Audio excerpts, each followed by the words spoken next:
오늘도 어김없이 죽도록 괴롭힘만 당한 유수연. 차화영에게 깨지고 홍진아에게 깨지고 결국엔 서유라에게 놀림까지 당했는데요. 그런데 저는 왠지 오늘 괴롭힘은 유수연에게 실이 아닌 득처럼 긍정적인 모습이 보였습니다. 어제 14회에서 수연은 참다 못 참아서 차화영을 찾아갔죠. 그리고 옛 시어머니를 드디어 회장님이라 부르며 처음으로 반항을 했습니다. 하지만 그 반항은 씨도 먹히지 않았죠. 일단 수연의 외도 증거와 그녀가 자백하고 사인한 서류가 화영에게 있기도 하지만 더 중요한 건 힘의 차이였습니다. 아무리 수연이 여성지고 언론이고 인터뷰를 해봐야 차화영이 버티고 있는 한 그 인터뷰는 방송이나 글로 전해질 수가 없는 거죠.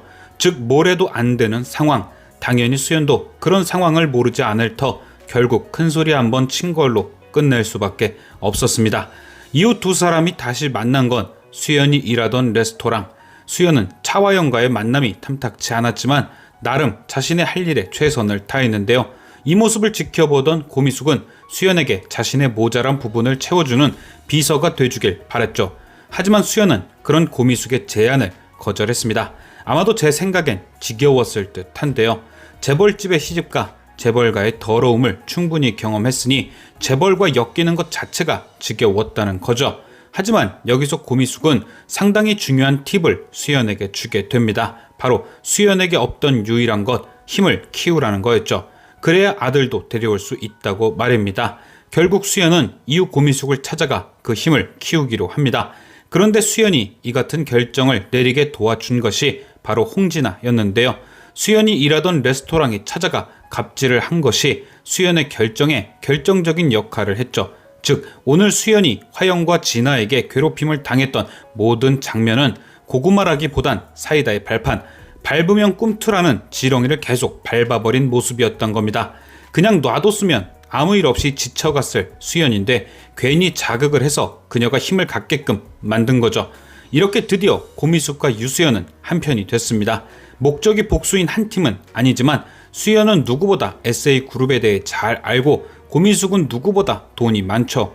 이렇게 힘과 정보가 하나가 된 이상 차화영은 두 사람에게 반드시 복수를 당하게 될 겁니다.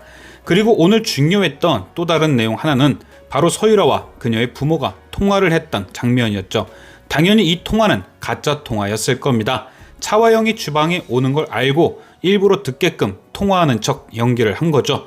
미국에 있는 부모가 자신이 외도녀가 됐다는 소식을 듣고 화가 났다고 믿게끔 만들어 화영이 미안해서 결혼을 서두르게끔 만들기 위해서요. 결국 서유라의 계획은 성공했습니다. 차화영은 유라의 얘기를 듣자 진우를 닥달했고 딱히 유라가 싫지 않았던 진우도 화영의 말을 들은 것.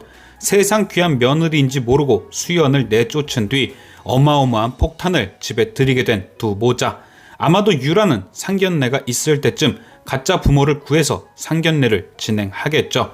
그렇게 집안 타령을 하더니 부모님도 가짜로 내세우는 며느리를 얻게 된 화영.